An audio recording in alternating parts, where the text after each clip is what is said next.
Hi, it's Cherry. Welcome to week 2 of our 5-week program. Today's topic is, do you feel guilty when you say no? And my bet is that many of you, maybe most of you, are nodding your head yes. Because I think girls, women are really raised almost to feel guilty when they say no. That we're supposed to be compliant, nice girls that do what other people want. And I can tell you that in making this video, I've redone this one several times, trying to keep it shorter, and it's really difficult because I think that this is such a hot topic, such a hot button for so many of us, and important if we're going to reach our potential and speak up for ourselves and step into our power. So it may be a little longer than last week's. But the term that I'll use for our fear about saying no really comes from The Curse of the Good Girl. This is a book by Rachel Simmons, who works with middle school girls and high school girls. And it's really written for parents and teachers and how to help girls get beyond this feeling of afraid to express what they want, afraid of conflict, afraid to say no when they're being treated poorly. I can tell you when I was in 5th grade, it was a gym class and none of the girls were talking to me. I had no idea why, but I was being totally shunned. I went into the bathroom and I was crying, and the leader of the pack came in to tell me what, in her opinion, I had done wrong and what I could do to rectify this. In other words, what I could do to behave the way she wanted me to behave. And in 5th grade, I got to tell you, I wanted those girls to talk to me. So I was grateful that she told me what to do, and I did it.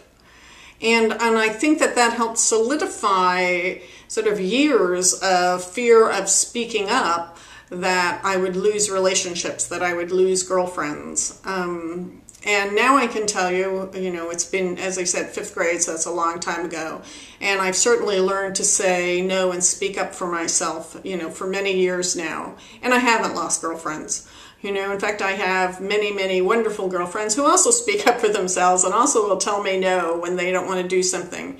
And I don't know about you, but that makes me feel a lot more relaxed. I know where somebody stands. I know that they're going to be truthful with me. I know that they're not going to agree to do something, and then be sort of, complaining about it and negative about it in their heads.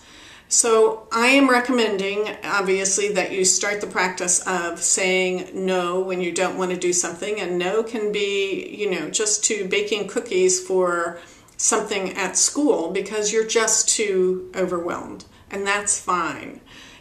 Saying no relative to going somewhere with a friend because you don't like the place you're going, or you want to stay home. All those things are fine. And that you can say no without having to explain yourself or apologize. You have a right to say no, just as men have a right to say no. And one of the things that I learned with myself was that by holding my true feelings in, or my true thoughts in and opinions in for so many years, it feels like, where I didn't say no, I agreed to things I didn't want to, sort of like holding a beach ball under the water, and eventually it just sort of couldn't keep it under the water anymore, and it flies up through the air, and there I'd be, a screaming meanie, just overreacting to a given situation because I had just held in my feelings way too long. So then, of course, I get labeled overly emotional, which I would have never been labeled or seen that way or even felt that way myself, because I wasn't happy with myself for losing it. But if I had just sort of, let out the pressure, so to speak, over time, on a regular basis, if I would just say no when I wanted to and voice my opinion when I wanted to and tell people, no, I don't want you to talk that way in front of me, that I would have been a lot better off. That beach ball wouldn't have flown in the air. It doesn't fly in the air anymore.